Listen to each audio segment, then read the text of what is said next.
سياسيا هاجم الأمين العام لحزب جبهة التحرير الوطني عمار سعداني رجل الأعمال يسعد ربراب، متهما إياه بتنفيذ أجندة الجنرال المتقاعد محمد مدين المدعو توفيق، والذي يقف حسبه وراء صفقة شراء جريدة الخبر.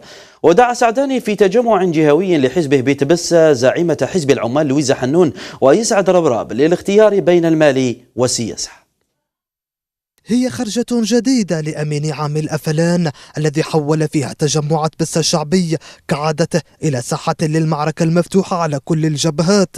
فالرجل شن هجوما شاملا وحادا ضد لوبي يقوده الجنرال المتقاعد توفيق، ومن خلفه أخطبوط يتحرك ب5 أذرع لزعزعة استقرار البلاد ووضع ترتيبات المرحلة القادمة. ورأس أخطبوط يحاول أن يعود من خلال الأذرع الأخرى مع هذا الأخطبوط الذي أراد أن يتربرب عن الجزائر، رب الجزائر ورب الجزائر والربوبة، ونسوا باللي الجزائر رب واحد يحميها ويحمي شعبها.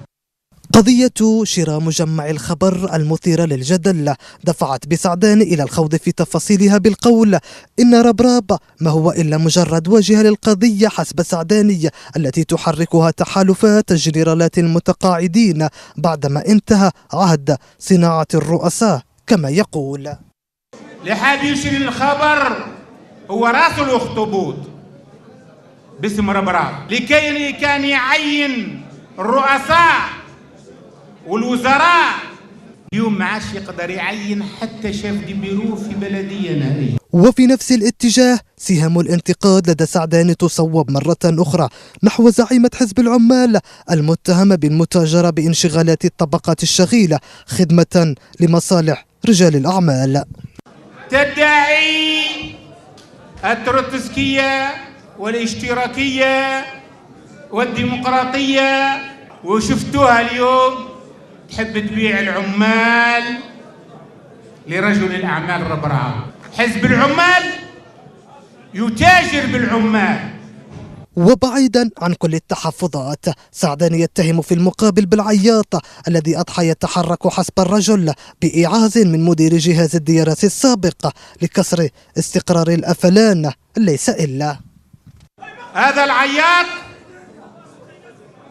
ما يعيطش لأن عنده الألزهايمر، يعيط لأنه مأمور كما أمر من قبل من سي علي اللي يسميه هو مكلف بمهمة قذرة اللي كلفوه هما اللي بعثوا الصورة الفالس. هو منعرج جديد من خطاب صاحب المهمات الذي هاجم فيه الجميع وركز فيه كثيرا عن الدولة المدنية، خطاب لم يخرج عن لغة المؤامرات الخارجية التي تحاك ضد أمن الوطن والداخلية التي تدبر ضد شخص رئيس الدولة.